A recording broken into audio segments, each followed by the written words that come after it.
that. That's kind of like asinine in itself. How can the government force us or anybody to bring them back to life or refuse them the right to die? And then are they going to pay for their remaining really. years, their medical bills? Welcome to Arizona. Right. Oh, welcome to the USA. Welcome to Arizona.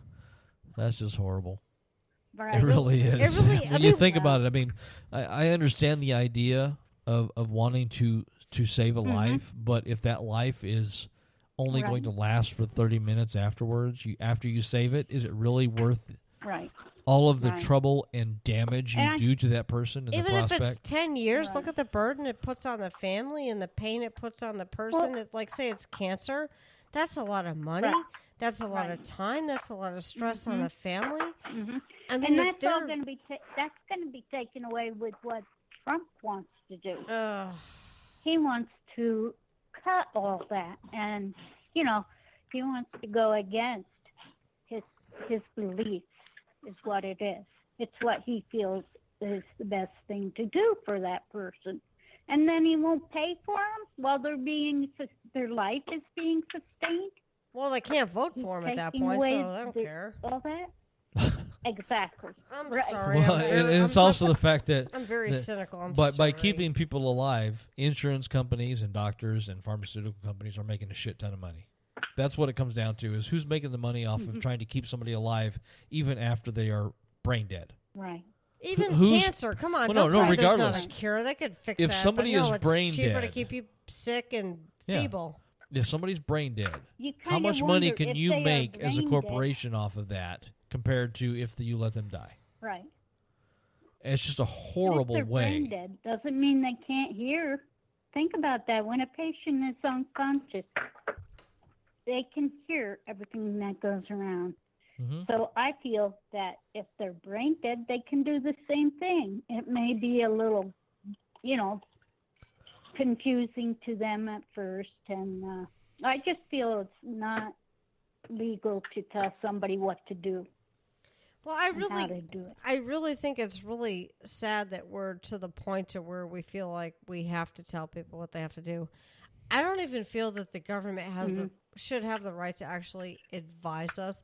If it's something in the case of national security, assuming we have a president that's smart enough to know what the fuck that means and who is our problem. Oh my God. No, I mean, seriously, there are certain things that I can think that our government should advise us about. But when it comes to my body, and if I want to have an abortion, if I want to die, if I'm dying of something and I'm like, oh my God, I need to end this, I'm in pain, that should be something up between me, my family, and my doctor, not the government. The government shouldn't even know about it, be a part of it, have a discussion. They shouldn't even be a part. Exactly. Right. I mean, they shouldn't it's even have the right to say anything at this point. So we've gotten rid of homelessness. They don't know, like you said, they don't know the personal situation. They really don't. How can the government come in and say, oh, I've been with this person so long, and I know what they're going through, how hard things are on the family, so just, save them or leave them alone. Well, you know what? You hit the nail on the head. They can't say that. They have no right. You hit the nail on the head because it seems like a lot of times people don't get it until it hits home. Like, oh, I am so against this until, oh, geez, my wife has got Alzheimer's and there's like stem cell research that might be able to help her. All of a sudden, stem cell research isn't like this evil thing. It's like some scientific thing that might help. So I think we kind of need to find a way to try to change that messaging of, you know what, just because you don't like it, you don't have to use it, but it might be helpful for somebody else. But don't wait until maybe all of a sudden your selfish needs need it before you're like, oh, hey, stem cell research is a good thing. Yeah. Sorry, that's my tangent, but I just can't stand it. The double standards, the stupidity, the outright just. Well, that's. Well, the sad thing is totally not their. Yeah, I don't think it's actually stupidity. I think it's so ingrained into beliefs that it's not necessarily stupidity. It's just lack of anything other than what you believe.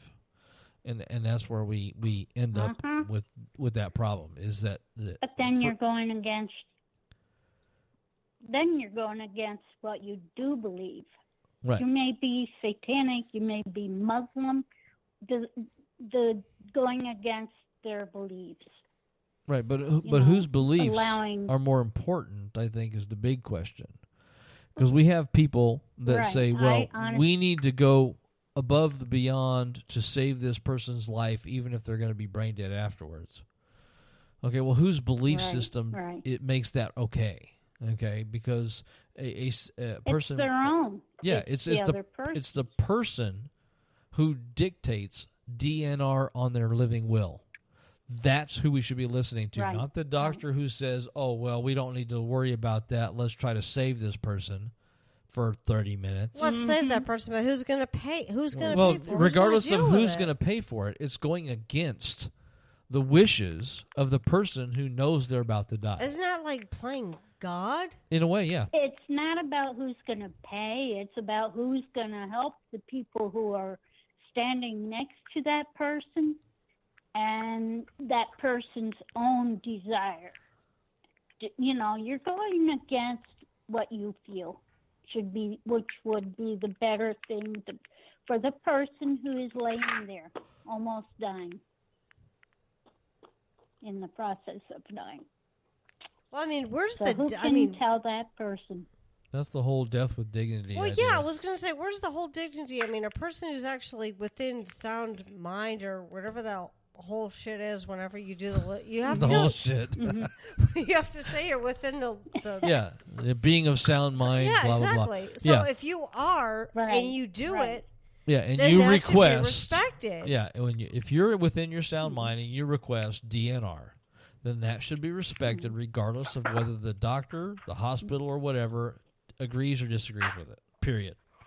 It's kind of scary. Okay. So that's like saying if an ambulance driver that picks me up and I'm like DNR, they're like, oh, well, she wants to die anyway. We do have a liver that can save her, but she wants to die, so we're not going to try to save her. I mean, other people shouldn't actually feel like they should be able to interpret what you want, or it's really kind of scary that the fate of our lives is in the fate of morons. But then that also touches sound mind also touches place of somebody who's in a coma.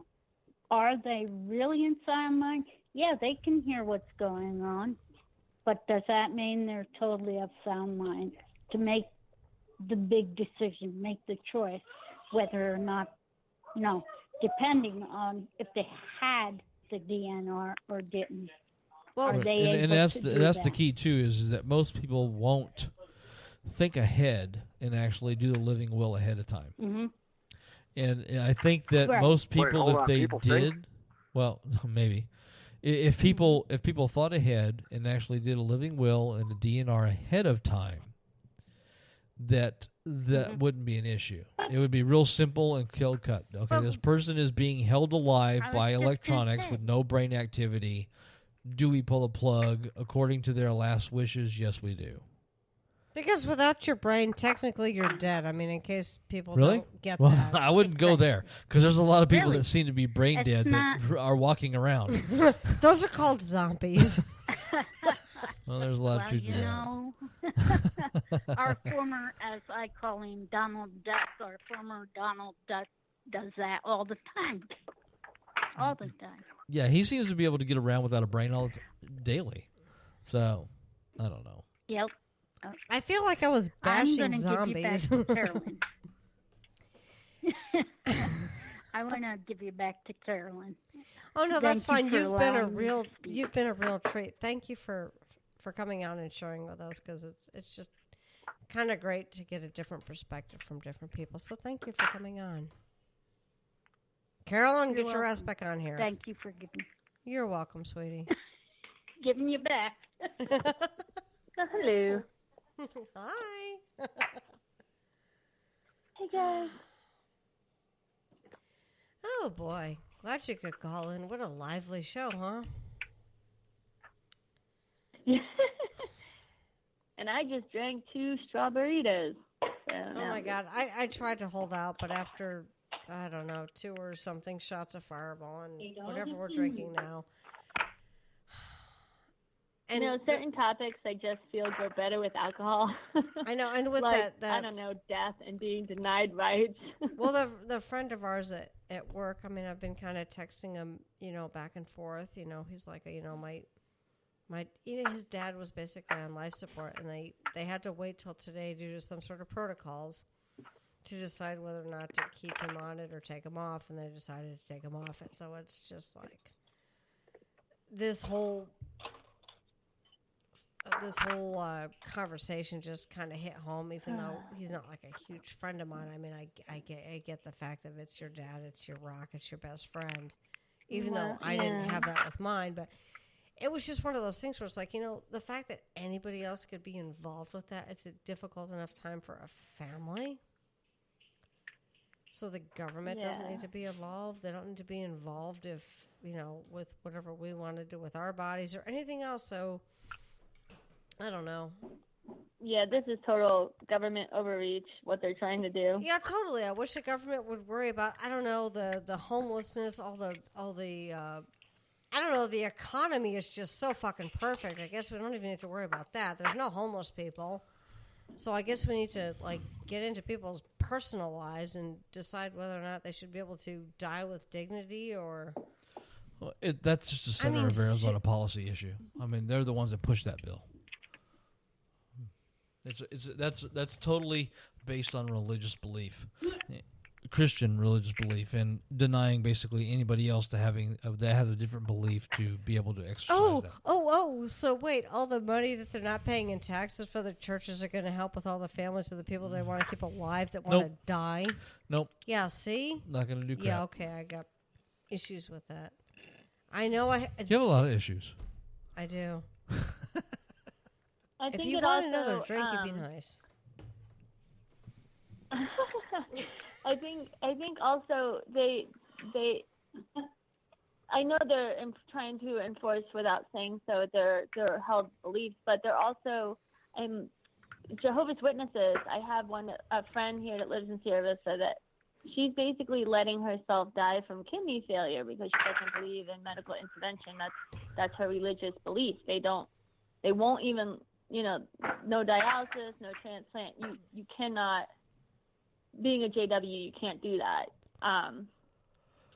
And they would basically be denying her religiously held beliefs if, she were to end up in a hospital on her last day and force her on life support. Right, and that brings the question about I think they forget whose religious belief is actually more important. Okay, if we want to talk about firmly held religious beliefs, why is one person's more important than another's? And why shouldn't your religious belief only have to do with your circumstance versus the circumstance of everybody else? If you're a JW, then you should follow your own JW religion or whatever. No, I mean, I'm serious. What would Jesus do? I mean, that's where it sounded like it was going, was what would Jesus do in this situation? I actually did go to school with a lot of JWs, and they didn't believe in anything. They didn't believe in healthcare. They didn't even supposedly know when their birthdays were. They didn't believe in Christmas. They didn't believe in anything. And it's like, okay, so you don't believe in anything, so what do you believe in? Oh, well, we don't believe in anything. Well, you're sick. Do you go to the doctor? No. Well, what if you're dying? Well, if we're dying, it's part of God's plan. Well, you don't believe in God. Oh, they do. Jehovah's Witnesses have their own... No, but I'm just saying it's a very, very... Yeah. Well, jolted belief. That's the problem with trying to put theocracy into legislation, is that there are so many different religious beliefs in our country that if you make religious legislation, it only usually fits one belief system and not all. And that's where we get into trouble with the idea of separation of church and state, is that, for example, a person who is Jehovah's Witnesses doesn't believe in the medical aspect. If you're a Christian and you force that upon them, aren't you violating their firmly held religious beliefs? So where do we draw the line on that as a society? Where do we draw the line on